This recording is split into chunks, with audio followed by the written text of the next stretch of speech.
আসসালামু আলাইকুম বন্ধুরা, আশা করি সবাই সুস্থ আছেন। বন্ধুরা, স্ক্রিনে বর্তমানে আপনারা যে দৃশ্যটি দেখছেন, এটি আমার আপনার জন্য অতি সাধারণ দৃশ্য। তবে বিশ্বাস করুন, যুক্তরাষ্ট্রের বিজ্ঞানী, যুক্তরাষ্ট্রের সামরিক কর্মকর্তা এবং সিকিউরিটি কাউন্সিলের জন্য এটি অত্যন্ত ঝুঁকিপূর্ণ দৃশ্য।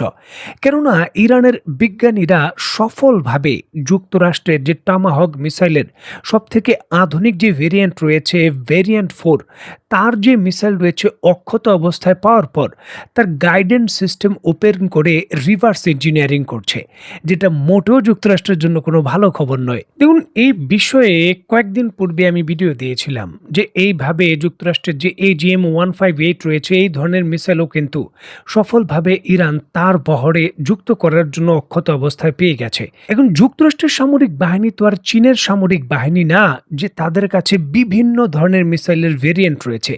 একটির গোপনীয়তা যদি শত্রুর কাছে চলে যায়, বাকিগুলো কাজে আসবে। দেখুন, যুক্তরাষ্ট্রের একটি মিসাইলই রয়েছে, আর সেটা হলো টামাহক। আর সেটার গুরুত্বপূর্ণ তথ্য ইরানের হাতে চলে গেলে যুদ্ধক্ষেত্রে এই যুক্তরাষ্ট্র পুরোপুরিভাবে পরাজয়ের দ্বারপ্রান্তে চলে যাবে। দেখুন, ইরানের বিজ্ঞানীরা টামাহক মিসাইলের যেই অংশটি রিভার্স ইঞ্জিনিয়ারিং করছে, সেটা হলো টামাহক মিসাইলের গাইডেন্স অ্যান্ড কন্ট্রোল সিস্টেম। এটি একটি আধুনিক প্রযুক্তি যা মিসাইলকে দীর্ঘ দূরত্বের লক্ষ্য ভেদ করতে সহযোগিতা করে।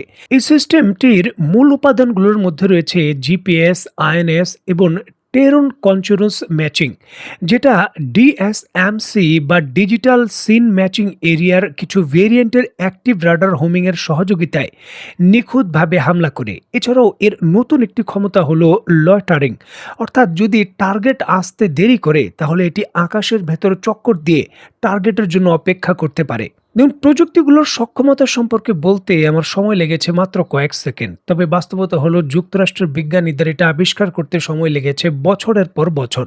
1 দশকের বেশি সময় লেগেছে তাদের ব্লক 4 আবিষ্কার করতে।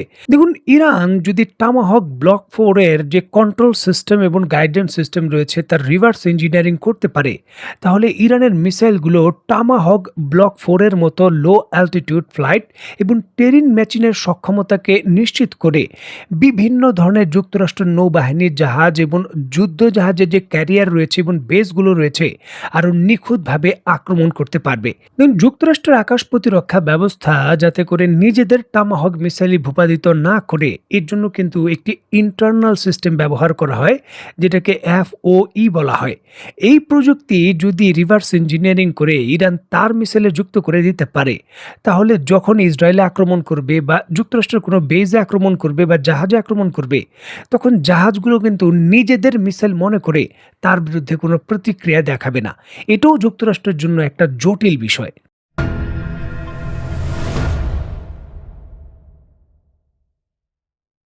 দেখুন, যুক্তরাষ্ট্র অলরেডি ইরানের বিরুদ্ধে তার কাছে যত ধরনের শক্তিশালী অস্ত্র ছিল তার মোটামুটি বেশিরভাগই ব্যবহার করে ফেলেছে। সফলতা যতটুকু তারা না পাচ্ছে, এর বাইরে কিন্তু ইরান সফলভাবে সেই সকল প্রযুক্তিকে ক্যাপচার করছে এবং নিজেরা রিভার্স ইঞ্জিনিয়ারিং এর মাধ্যমে সেই অস্ত্রই আবার তৈরি করে যুক্তরাষ্ট্রের বিরুদ্ধে ব্যবহার করছে। এটা বলতে পারেন যুক্তরাষ্ট্রের অস্ত্র এখন নিজেদের অধীনে হামলা হবে কিনা সেই চিন্তায় রয়েছে। ঠিক এমতো অবস্থায় ইরান তার পরমাণু কর্মসূচি জোরদার করার ঘোষণা দিয়েছে। এখন কিন্তু ইরান তার পরমাণু কর্মসূচিকে কেন্দ্র করে যে সকল জটিলতা ছিল তার কোনো ধরনের প্রতিবন্ধকতার মধ্যে নেই। যদিও ইরানের পক্ষ থেকে নিশ্চিত করা হয়েছে তারা কোনোভাবেই পরমাণু বোমা তৈরি করবে না, তারপরও যুক্তরাষ্ট্র আশঙ্কা করছে আপৎকালীন পরিস্থিতির জন্য জরুরি ভিত্তিতে ইউরেনিয়ামের পরিশোধনের মজুদ বাড়ানোর জন্য অজ্ঞাত স্থানে ইরান তার পরমাণু কর্মসূচিকে জোরদার করেছে, যেটা থামানোর জন্য বা যুক্তরাষ্ট্রের কৌশল অনুযায়ী সেটাকে সরাসরি নিবৃত করার জন্য বড় হামলা করা দরকার, নয়তো নেগোসিয়েশন করা দরকার। আর এক্ষেত্রে নজিরবিহীনভাবে যুক্তরাষ্ট্র তার যে পুরনো হাতিয়ার রয়েছে রাশিয়া, তাকে ব্যবহারের সিদ্ধান্ত নিয়েছে এবং রাশিয়ান প্রেসিডেন্ট মিস্টার পুতিনের সঙ্গে ডোনাল্ড ট্রাম্প দীর্ঘ সময়, বলা হচ্ছে প্রায় 2 ঘন্টা টেলিফোন আলাপ করেছে। দেখুন, অত্যন্ত গুরুত্বপূর্ণ এই বিষয়টিকে কেন্দ্র করে বাংলাদেশের সংবাদ মাধ্যম থেকে আন্তর্জাতিক সংবাদ মাধ্যম অত্যন্ত গুরুত্ব সহকারে এই তথ্য প্রকাশ করেছে এই টেলিফোন আলাপের বিষয়ে, যেখানে দর কষাকষির ক্ষেত্র থেকে যুক্তরাষ্ট্র রাশিয়াকে যেমন প্রস্তাব দিয়েছে তা দীর্ঘকালীনভাবে রাশিয়ার ক্ষতি করবে, যদিও আপৎকালীন পরিস্থিতিতে রাশিয়ার লাভবান হওয়ার সুযোগ রয়েছে। দেখুন, হরমুজ প্রণালী বন্ধ, আন্তর্জাতিক বাজারে তেলের সাপ্লাই এবং জ্বালানি সাপ্লাই দেওয়া যাচ্ছে না।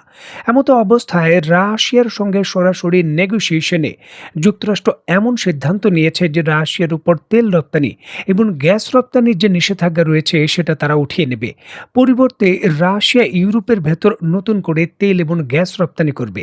এখন যদি রাশিয়া এটা করে, নতুন করে যদি গ্যাস রপ্তানি করে, তাহলে ইরানের হরমুজ প্রণালী বন্ধ করে দেওয়ার কারণে কৌশলগতভাবে যে ব্যাকফুটে রয়েছে যুক্তরাষ্ট্র বা মিত্রদের কাছ থেকে যে চাপ তারা পাচ্ছে, সেখানে কিছুটা কিন্তু রিলিফ তারা পাবে। বিশ্ববাজারে তেলের দাম কিছুটা কমবে এবং ইরানের বিরুদ্ধে সক্রিয় যুদ্ধের আরও কিছু সময় তারা পাবে। এখন সকল কিছু নির্ভর করছে রাশিয়ার উপর। রাশিয়া যদি এই সিদ্ধান্তে অটল থাকে যে তারা ইউরোপে আর কোনো জ্বালানি বিক্রি করবে না, এশিয়াকে দেবে, ভারতের মতো দেশ, চীনের মতো দেশ বা অন্যান্য দেশ, তাহলে কিন্তু ইউরোপের দেশগুলো এবং পশ্চিমা বিশ্ব তাদের যে কঠোর নীতি রয়েছে রাশিয়ার বিরুদ্ধে হোক বা ইরানের বিরুদ্ধে, সেটা বাস্তবায়ন করতে পারবে না। তবে যুক্তরাষ্ট্রের নতুন এই প্রস্তাবের বা ফাঁদে পা দিয়ে রাশিয়া যদি ইউরোপের ভেতর পুনরায় তাদের গ্যাস এবং তেল সাপ্লাই শুরু করে দেয়, তাহলে হরমুজ প্রণালীর বর্তমানে যে শক্তিশালী ইম্প্যাক্ট পড়েছে সেটা অনেকটাই কমবে।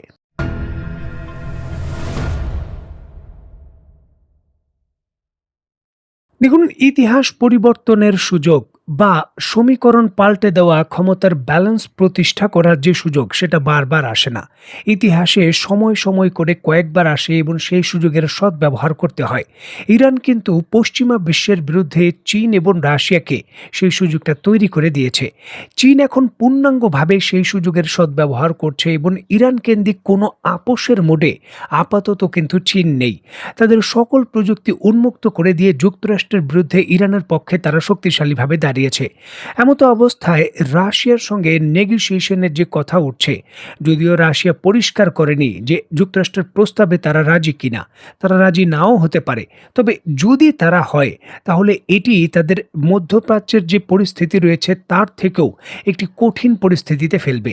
দেখুন, এর পূর্বে চীনের সঙ্গে কোনো আলাপ আলোচনা না করেই যুক্তরাষ্ট্রের সঙ্গে সমঝোতা করার জন্য আলাস্কায় উড়ে গিয়েছিলেন মিস্টার পুতিন। তার উদ্দেশ্য ছিল এবং তার আকাঙ্ক্ষা ছিল ইউক্রেনের যুদ্ধে বড় বিজয় নিয়ে তিনি হয়তো নেগোসিয়েশন করতে পারবেন যুক্তরাষ্ট্রের সহযোগিতায়। তবে সেটা কিন্তু হয়নি। সেই বৈঠকের পরই যুক্তরাষ্ট্রের সহায়তায় ইউক্রেন আরও শক্তিশালীভাবে রাশিয়ার অভ্যন্তরে হামলা করেছে।